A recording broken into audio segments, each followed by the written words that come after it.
Welcome back to the Exploring Growth podcast. If you're thinking about taking your brand or product or service internationally outside of the US, or you just want to learn more about how that whole thing works, this is the episode for you. All right, welcome back to the Exploring Growth podcast. I'm here with Wendy Pease from Rapport Translations International. And thanks for coming on, Wendy. Oh, thank you, Lee, for having me here. I'm very excited to talk to you. Yeah, likewise. We probably just spent like about half an hour getting to know each other and talking through like what I do and what you do. It's been very interesting conversation. I wish we would have recorded about half an hour ago. But just real quickly, summarize what it is that you do with your organization. What we do is connect people around the world in 200 different languages and cultures through high quality written translation and spoken interpretation services. So people usually say, well, what does that mean and who do you work with? Well, we do websites and user manuals and legal contracts and regulatory information, anything that has to be done right Mm-hmm. for translation, because you can have a huge liability. And we can get into some stories about that. Right. Or you're not going to grow your top line with some easily accessible things to do. And then Yeah. interpretation is spoken, and we do telephone interpreting, video interpreting, in-person interpreting, conference interpreting, where you have the headsets and it looks like the UN. Mm-hmm. So anything from one language to another, except teaching. We leave that up to the teachers. Yeah, that's a heavy one to lift. Well, so Yeah. you do a lot, and it's very interesting. We were talking about it. And we're going to get back to this, but you wrote a book, which is Yes. pretty awesome. You have a podcast. Yep. And so as we kind of tease that out there, let's talk about international marketing or branding and messaging and how it plays. Um, I, as we were talking about what we were going to talk about, we had this idea of like brand messaging internationally, right? So, Mm-hmm. we own a lot of the people listening to this are, people who own and run businesses in the U.S. for the most part, and they do it here domestically. And now they want to take it either back to their home country, or they want to take it to, which I guess would probably be even easier, or they take it to a new, place. Um, Mm-hmm. so let me give you my take on how I think about this, and then you can correct me or whatever, but then I want you to talk to us about what how we should really approach this. So I've traveled a bit over my lifetime, and some of those travels have had translators and local guides, and so a lot of those people have become close friends, and we'll still stay in touch even though we don't see each other. And I love meeting new people in different places because I love learning how they live. How Yes. do they approach solving certain problems? I remember doing some work in Haiti with some entrepreneurs down there, and we would show up to do mentorship essentially, and there would be basically half of a container that you would get product in overseas that they were using as like a barber shop, and Yeah. they would constantly have security issues, constantly have issues with not even having electricity for the day. They don't even know from one day to the next if they're going to have electricity. So Right. we're there trying to give help and business advice, and we're dealing with just rudimentary fundamental issues that we had to kind of work around. But you get to meet like some of the salt of the earth people that are so resilient. They Yeah. just show up every day with a smile on. It was amazing to me. I mean, I learn about these people's stories and the hardships they've gone through, and what they're currently going through, and they are more excited about their venture than I was. So I come back home thinking, wow, I got to be more grateful for all I know my electricity is going to be on every day. Right. But in that moment is what I found was the translation, where it would fall down was in language. So if I wanted to communicate something, if I could do it in their language, like if I could say it in their language, In Haitian Creole. that was the best, right? Right. If my translator could say what I said in their language, then that was good too. Um, Your interpreter, because it's I, spoken. Translation is written, interpretation is spoken. So, okay, yeah, nobody knows that outside the didn't know industry. that. So, if Yeah, you learn one thing from my this interpreter, podcast, my interpreter. No one ever your corrected me. interpreter. He's already Uh-huh. learning stuff. Okay, Yes. so my interpreter, who again became friends with, um, he told me right off the bat. He said, if you at least try, if you at least attempt to learn a little bit of their language, and he would teach me as we would have lunch or be stopped. If you would at least greet them, if you would at least you know attempt, it's going to go so much further for them taking your advice, for them listening to you, for them doing anything. Yes. And so I thought about that, and I thought, okay, that makes a lot of sense, because if the roles were reversed, I would want to know that they cared that much. So when I think about marketing and I think about branding and messaging and taking it to another place, which I never have done, but if I were to do it, I think that would be the first thing I would do, is think, how can we say what we're trying to say, first of all, in their language, but then in a way that makes sense to them when they hear their language in their sort of cultural wrappings, I guess is the only way to Yes. say it. Yes. So if I were to say, okay, I'm going to take this service that I'm doing and I'm going to take it to, Mexico.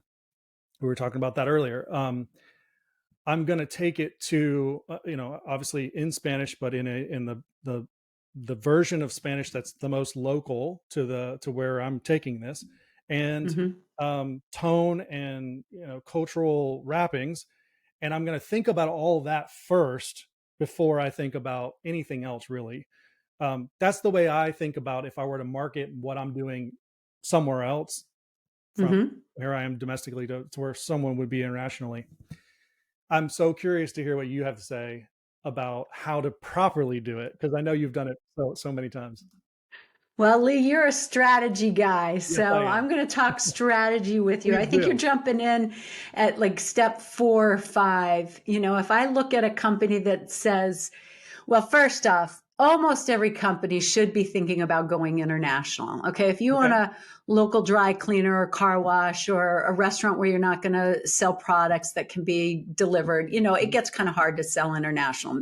Now, talk to me about attracting international guests. We could go another way. Sure. But if you've got a product and you have a website, you are reaching the rest of the world, Mm-hmm. whether you like it or not.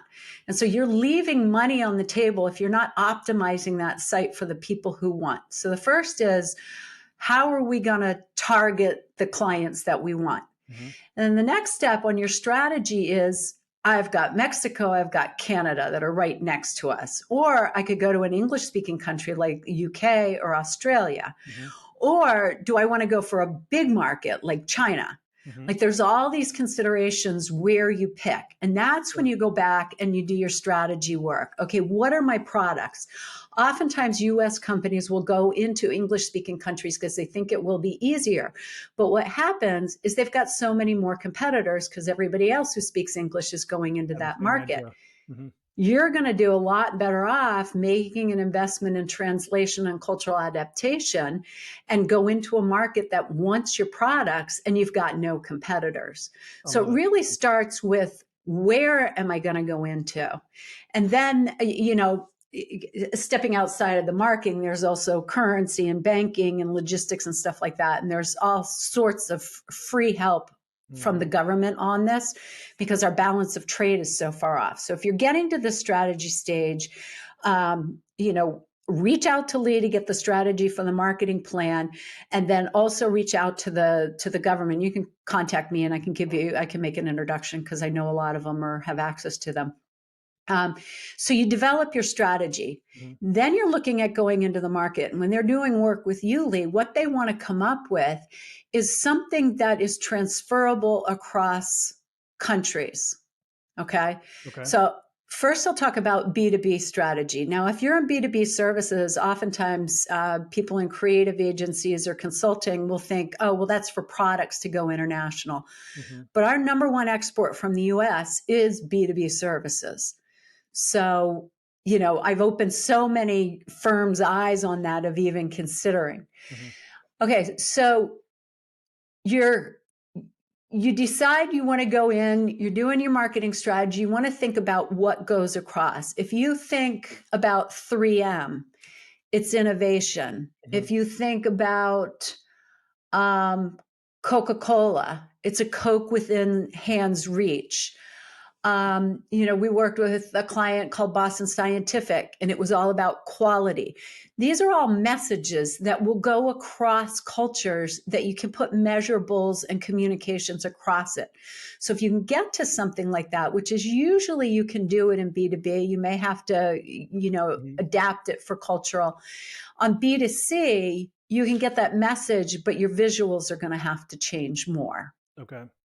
Okay. And you may have to adapt it. You've got to test it more in B2C because it's much more creative and much more emotion based.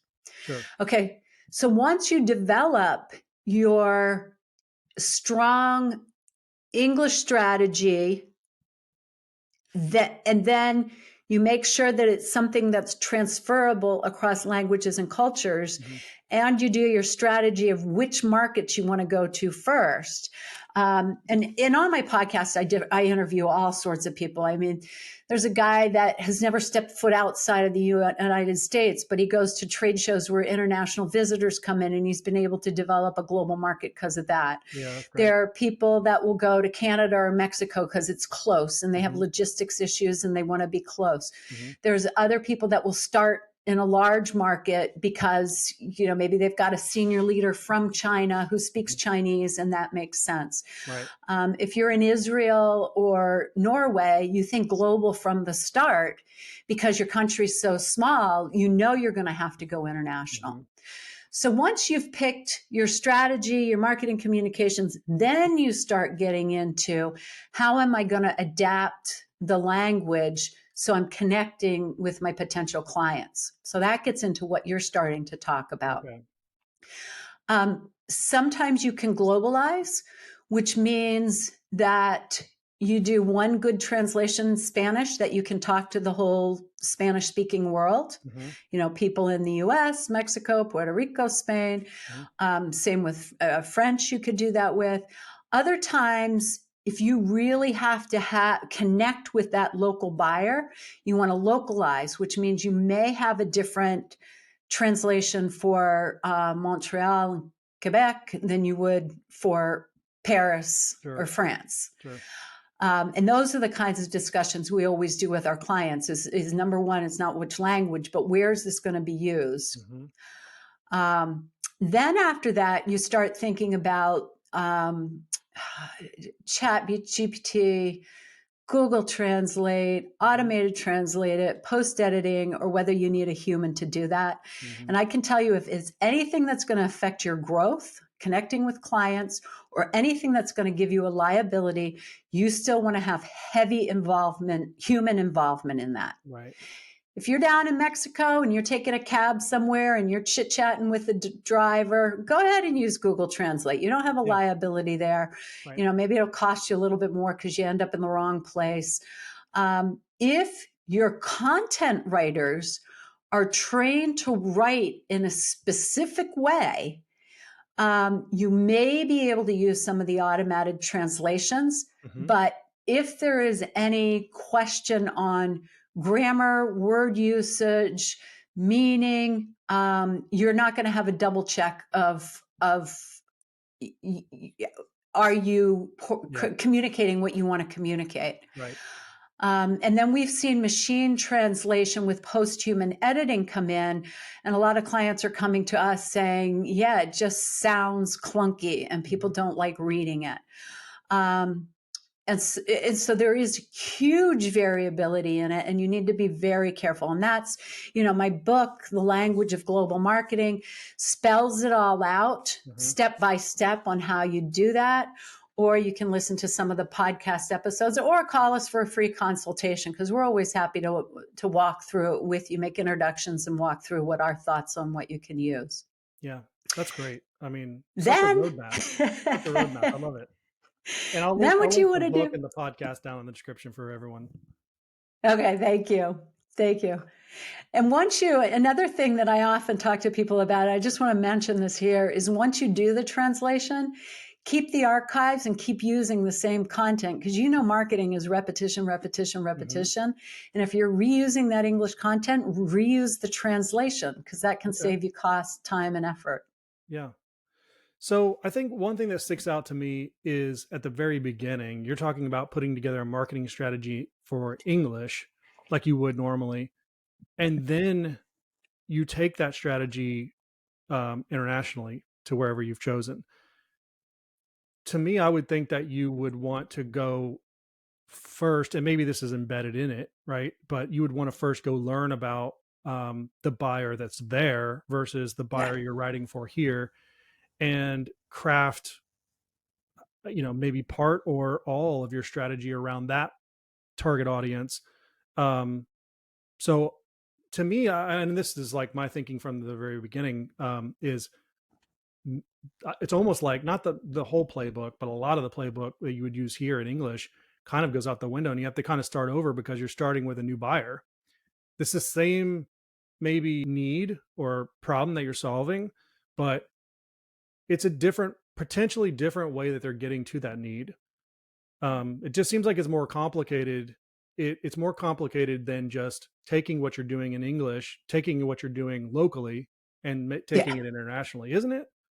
Yeah, yeah, you're making a good point. And that's when it comes down to the strategy that you're trying to figure out. So you've Mhm. developed the English. You don't want to just, if you know your buyer, Right. there's different ways to test it. So one is take what you've done in English Hmm. and test it, do some That's a interviews and great, find yeah, out. that's a great approach. Yeah. Yeah, because at least you're starting with something. You're not Hmm. recreating the whole Hmm. wheel. The other, so you can start with that. If you're finding out that it's very, very different, Hmm. then you go back to the drawing board and maybe you adjust your English and test it back with your English. Hmm. So, and it's very good insight. It feels like it's more work and double doing, Yeah, but that's why they talk about the diversity of teams if you get this different input. I mean, I that's right. love the story about Pepperidge Farms. They create these great cookies. They've got a lot of Spanish speaking people working there, Hmm. and they're like, how come these cookies aren't selling in the Spanish speaking dominant areas? And they Hmm. said, well, you don't create our favorite flavor. You're not making a Exactly. strawberry That's right. stuffed cookie. That's right. So they started creating one of those, and they flew off the Yeah, shelves at the tiendas in the United States. So, that's a you great know, example. so even though it might take more time to do the research, you might get very valuable research that's going to help with your original research. Now, with that said, I've got all sorts of examples of companies that tried to enter a market and they didn't test their brand name. Like the Electrolux came from the UK to the Hmm. US, and their tagline was, "It sucks." Didn't work in the United States. Same language, Yeah, but yeah. um, you've got the Clairol mist stick, and in Germany, the mist meant manure, Okay. so they didn't test that. In Farsi, they wanted to launch the barf detergent here. Yeah. So I can go on and on. You can Yeah, you so can I you can think what stop happens me. there too, you could end up with like the "it sucks" tagline. You could end up selling less product, but you still sell product. You're just selling it to a whole completely different audience. Yes, yes. But you want to know, as a good Yeah, marketing strategist, you want to know what you're right. doing. So that's why I'm almost like create. And again, it depends on the company, it depends on the resources, it depends on the target market Sure. as to what you test. And that's what you've got to find somebody who's an expert in global marketing Yes. and run it by them and say, this is what we want to do. Right. I think the testing is imperative. It's imperative for domestic marketing. It's almost like, and I tell my clients this all the time of having like the lifeblood or secret sauce of marketing is really like customer and buyer feedback loops, and in experimenting Yes. with so that you can relate better. The whole everything's one in being able to fully relate to your buyer and translate your vision and story of what you're doing with your product service in their terms that suits them. And you have to be able to speak with them and listen to them and get Yeah. feedback. And so, what you end up doing is having to get feedback, experiment, maybe small Yeah. experiments. And we have a lot of like a lot of the stories you mentioned, but there's so many stories of companies that make, maybe they called it an experiment, maybe they just went all in and they do these big, moves because usually they have the money to do it, and it fails big. um Yeah. but that, I think that's really kind of like, that's that's the critical piece, is to say, okay, yeah, we have a strategy that works here. We're going to take, in large part, that strategy against a hypothesis that's based on what we know about the local market we're going to and the local buyer. Let's go and deploy it, but it's experimental, maybe on a smaller scale, get feedback, so those principles don't change. The Right. principles of how you should do marketing and how do you do it well shouldn't change. It's just your buyer's going to be a little different, and the way they approach is going to be a little different, so you have to be open to changing that. um, Right. And I mean, I think you're making a really good point, and there's different ways to do that. One is to invest in somebody like you who's a marketing strategy that has the resources to mhm, figure this out and test it. Another way to do it is, your website's reaching people. mhm, So translate it and track it. If you right. start, like we had a client that called us up and said, I'm getting a lot of inquiries from Germany. I'm thinking about putting some German translation up there and wondering if it'll increase my Mhm, inquiries. mhm, And so we took a page and we translated, and then he was able to track whether it was or not. mhm. So, even if you just want to test some markets, I mean, doing Spanish here in the United States is almost a no brainer if Yeah, your completely. target audience, because Yeah, we've got so many Spanish speakers here so and it's many. just growing, and Yeah.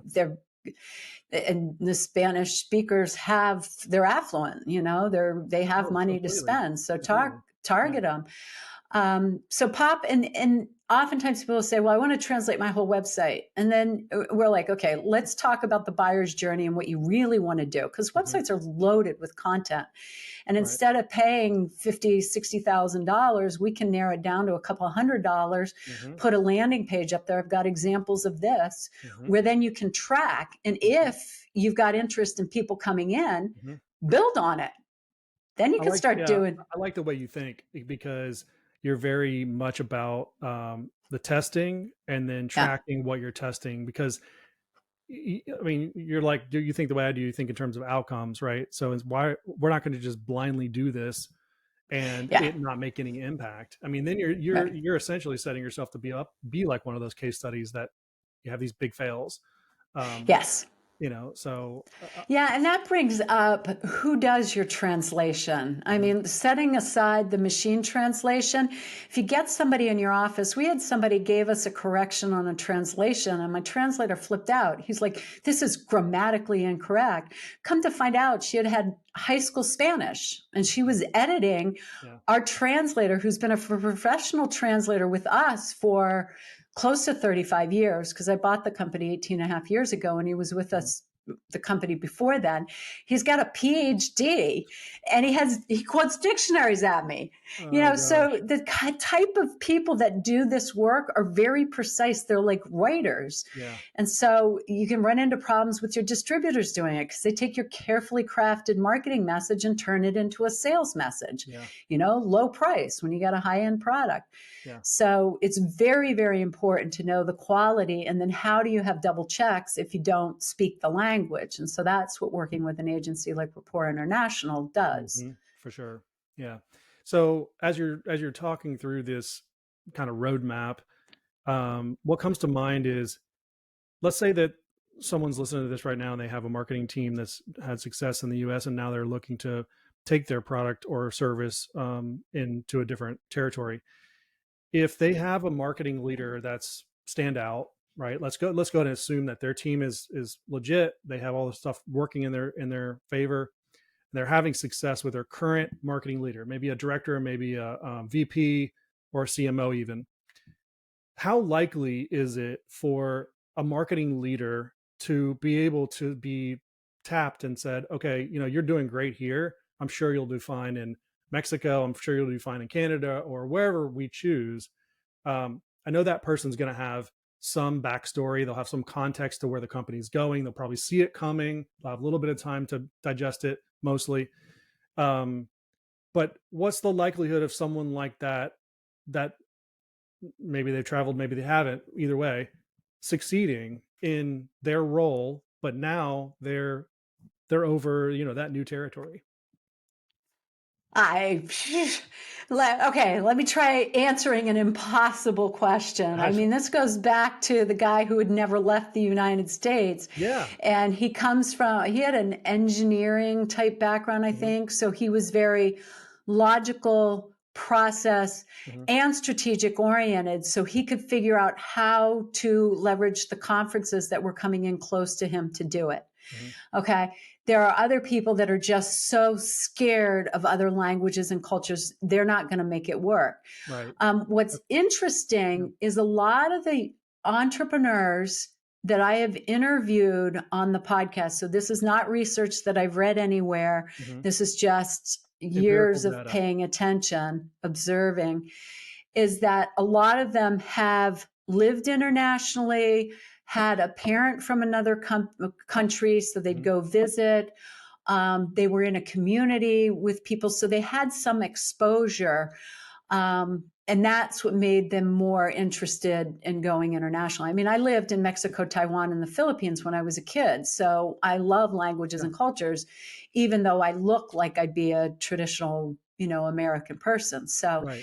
it's understanding that it's like hiring anybody for a job. You've got to have a Hmm. conversation with them and figure out what their interest and capabilities So are. it's someone, it sounds like, and that's a great answer, by the way, because it's opened my mind to this idea. Like, it's someone who is either resourceful and Mm-hmm. they just know how to figure things out, or or it's someone who already has a connection in some way to something outside of the US that is way different, and that barrier to entry is already kind of torn down. So they're Right. okay. There's no risk there for them personally. Right.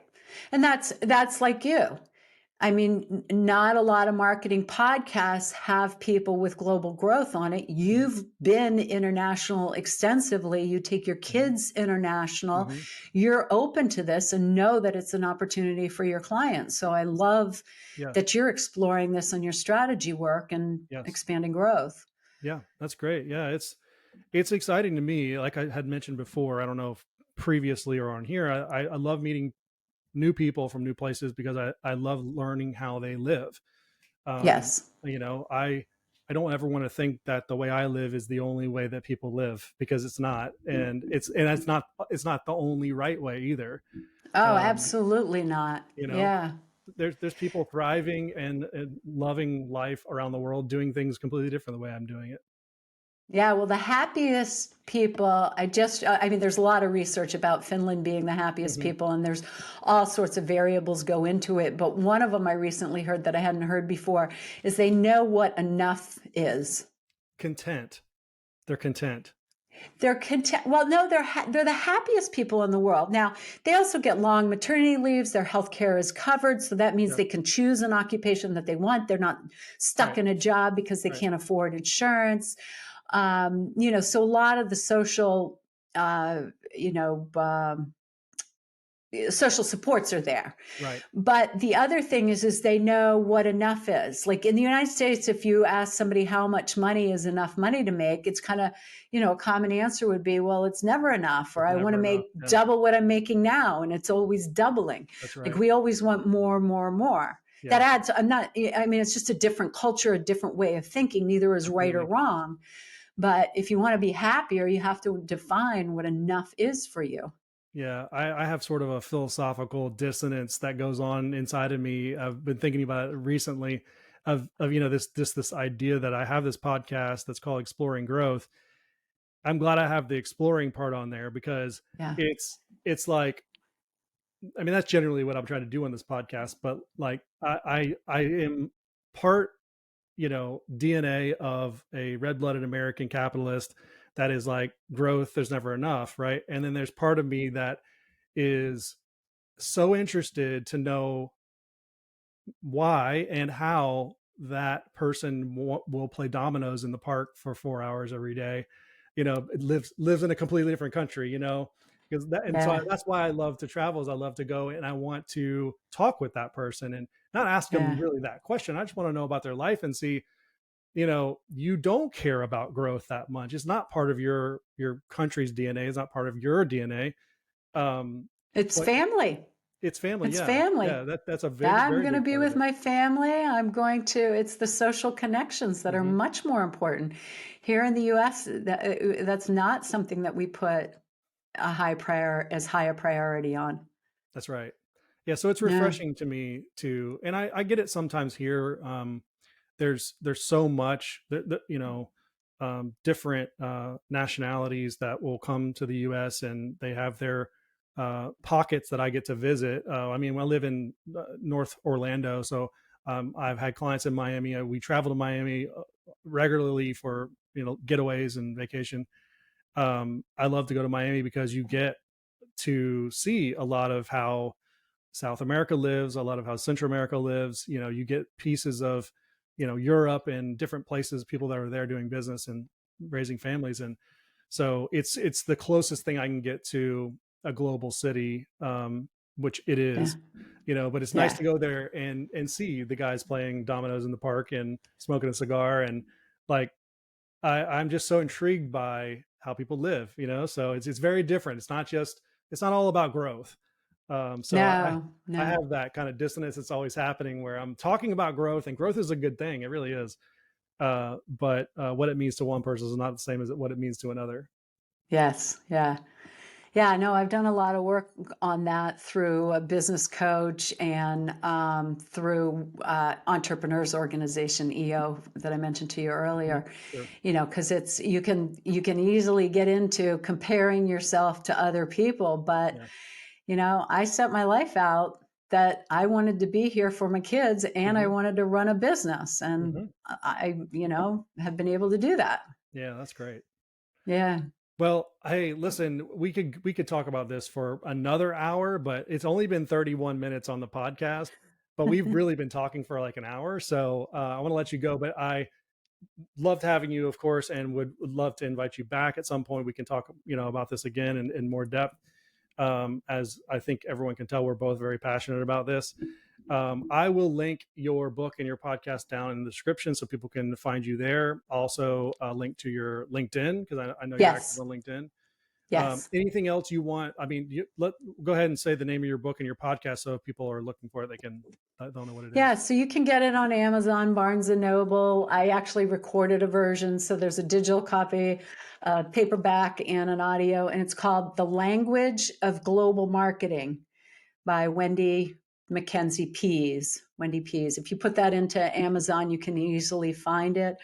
The podcast, you can search Global Marketing Show. It'll bring you to our website to listen, or you can go to Spotify, Apple, wherever you listen to your podcasts, and just Mhm. search Global Marketing.